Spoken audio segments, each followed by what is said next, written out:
We're going to look at angles and the figures that form angles. And we'll begin by looking at some definitions. Complementary angles sum to 90 degrees. Their measures sum to 90 degrees. So for example, if we had a 65-degree angle and a 25-degree angle, we would call those complementary angles. Supplementary angles have measures that sum to 180 degrees. So a 55-degree angle and a 125-degree angle would be considered supplementary to each other. Suppose we have two angles that are supplementary. We'll call them angle A and angle B. We want to know the measure of both angles if we know that the measure of angle A is 5 times the measure of angle B. So let's just draw some pictures to kind of figure out what's going on. We know that angle A is bigger than angle B, so we'll draw some pictures that show a larger angle and a smaller angle. And in fact, we know that angle A measures 5 times as big as angle B. So if we call the measure of angle B x degrees, then the measure of angle A would have to be 5x degrees.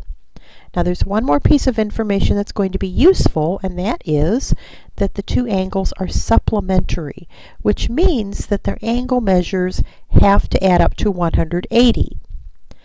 In this case, that means that the 5x plus the x would have to add up to 180, or x would have to be 30. Now if you look at the pictures, you'll see that x is the measure of angle B, and 5 times that x is the measure of angle A. So angle B has to measure 30 degrees, and angle A has to measure 150 degrees. Vertical angles are formed when two lines intersect. Now if you look at this picture, you'll see that we have lots of angles that are formed by these two intersecting lines. Let's go ahead and just number some of these angles so that we can talk about their relationships to each other. Angles 1 and 3 would be considered vertical angles, and angles 2 and 4 would be considered vertical angles. So when you're looking at a drawing and trying to find vertical angles, think about the fact that these intersecting lines form kind of an X, and the vertical angles, or angles that are vertical to each other, have to be on opposite sides of that X. Vertical angles will always be congruent. Congruent means that they have the same measure. So in this case, we can say that angle 1 is congruent to angle 3. And notice the symbol for congruent. Congruent looks like an equal sign with kind of a squiggle on top. Congruent means they have the same measure. And angle 2 is congruent to angle 4. A transversal is a line that intersects two other lines. If we have these two lines, and then we cut through those two lines with this orange line, the orange line is considered to be a transversal of the other two lines. If we number all of the angles that are formed by the transversal cutting through those two lines, we can talk about some relationships between the angles. Interior angles are inside the two lines that have been cut by the transversal. So in this case, the interior angles are angles 3, 4, 5, and 6. Alternate interior angles are interior angles that are on opposite sides of the transversal. So in this case, angle 5 and angle 3 are considered alternate interior angles. And angle 4 and angle 6 are alternate interior angles as well. Exterior angles are outside of the two lines that have been cut by the transversal. So in this case, the exterior angles are angles 1, 2, 8, and 7. Alternate exterior angles are exterior angles that are on opposite sides of the transversal. So in this case, angle 1 and angle 7 are alternate exterior angles. And angle 2 and angle 8 are also alternate exterior angles.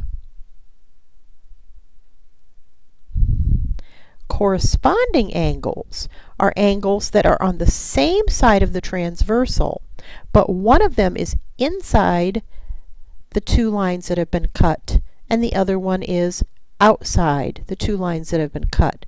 So for example, angles 1 and 5 are called corresponding angles. Angles 2 and 6 are also called corresponding. Angles 3 and 7 are corresponding, and angles 4 and 8 are corresponding angles.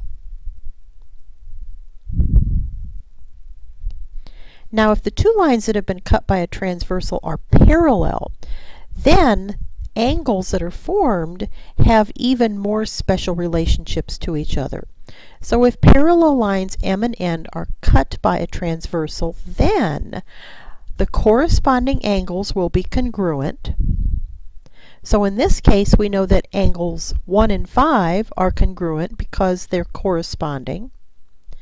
Angles 2 and 6 must be congruent. They're also corresponding. Angles 3 and 7 must be congruent. They're corresponding. And angles 4 and 8 are congruent because they're corresponding.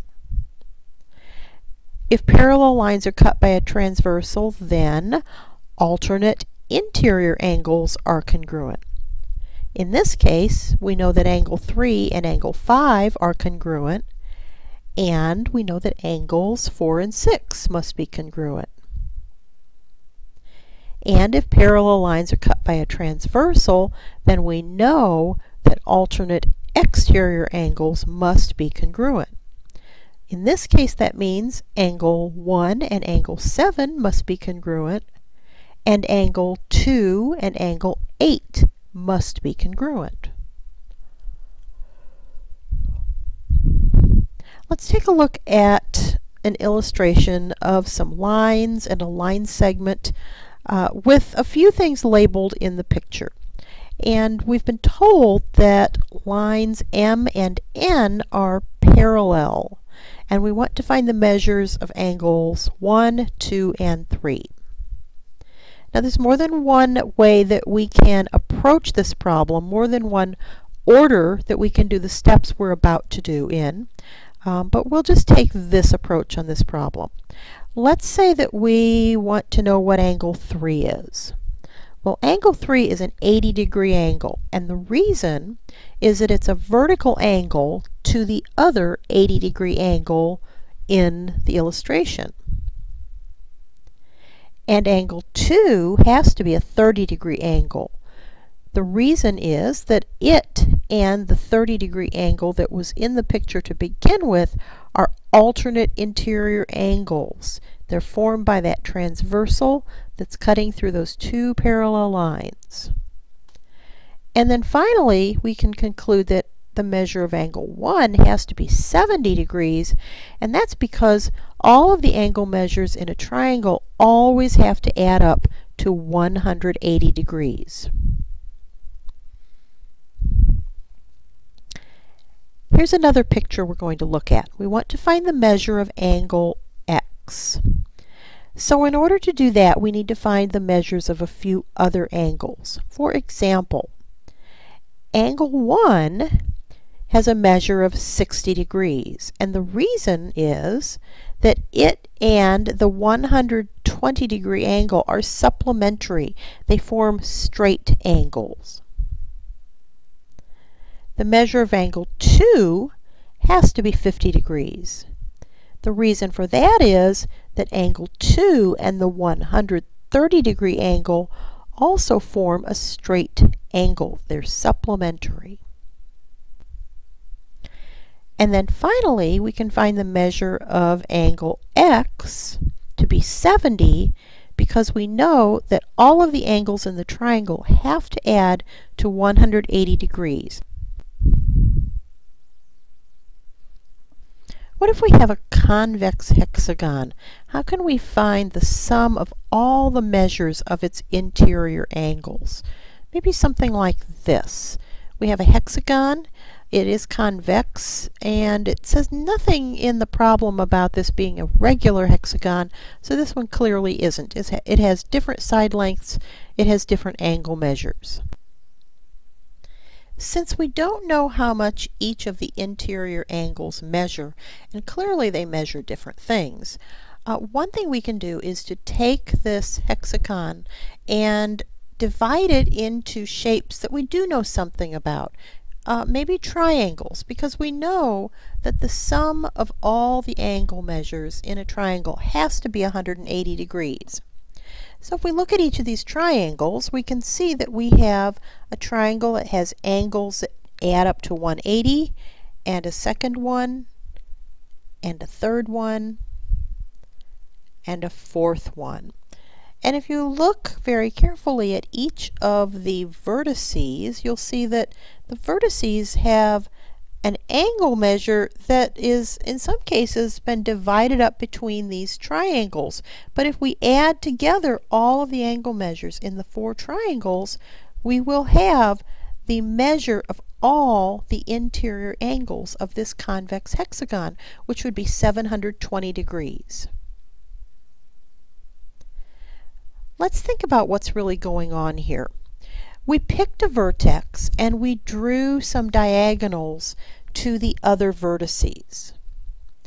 Since we had 6 sides, we had 6 vertices to choose from.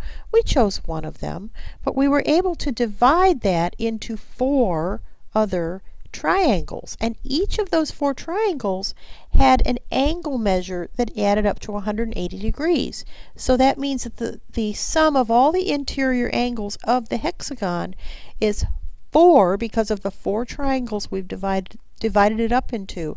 4 times 180, 180, because that's the sum of all the angle measures in each triangle.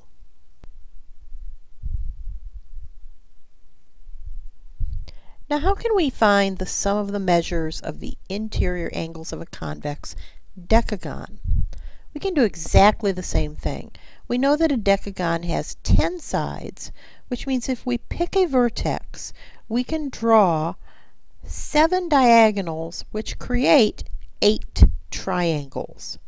Each of those triangles has angle measures that add up to 180 degrees. So since we have 8 triangles, the sum of all the interior angles is 8 times 180, which is 1,440.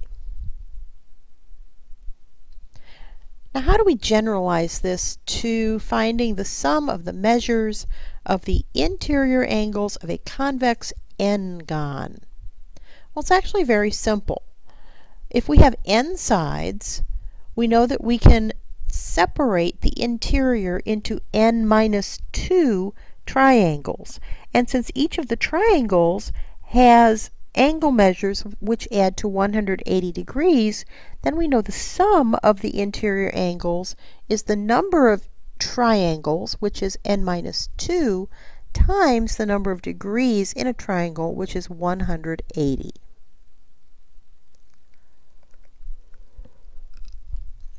Now, what if instead of having an irregular polygon, we have a regular polygon?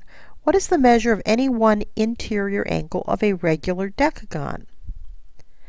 So if it's a regular decagon, that means all the angles measure the same thing.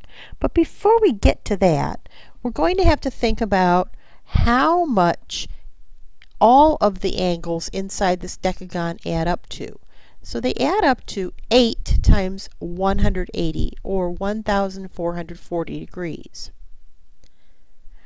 Now keep in mind it's a regular polygon, and by definition a regular polygon has all its angles congruent. So if the sum of all the angles is 1,440 degrees, and all the angles are exactly the same, then that means to answer this question about what the measure of any one interior angle is, all we have to do is take that 1,440 that all the interior angles add up to and divide it by 10, so that means that the measure of any one interior angle of this decagon is 144 degrees.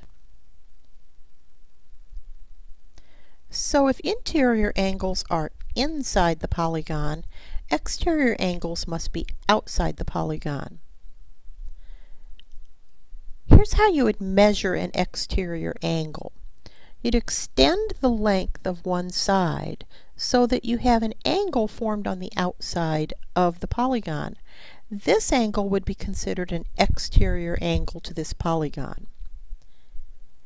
Now, since this one is a regular pentagon, all of these angles would be congruent. What if we wanted to know the sum of all the measures of the exterior angles of this polygon? Well, one thing we could do is to think about how far we would turn to go all the way around the polygon. So we would turn through this angle, we would turn through this angle, turn through this angle, turn through this angle, and then finally turn through this angle to return back where we started. So how many rotations did the arrow make as we turned around? Well, let's look at it one more time. See if you can figure out how many rotations the arrow makes.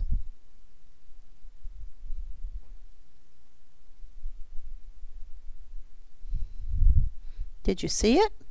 The arrow made one complete rotation, or 360-degree rotation, which means that the sum of the measures of the exterior angles of any polygon is always going to be 360 degrees. Now, what if this were a regular pentagon? What would the measure of each individual exterior angle be? Well, we'd have to take the 360 degrees, that's the sum of all the angles as we rotate around, and we would have to divide that by 5 because there are 5 equal exterior angles if we have a regular pentagon. So 360 degrees divided by 5 would be 72 degrees for each of these equal exterior angles. So that's the end of our discussion of angles, and we'll be using this information in upcoming geometry problems.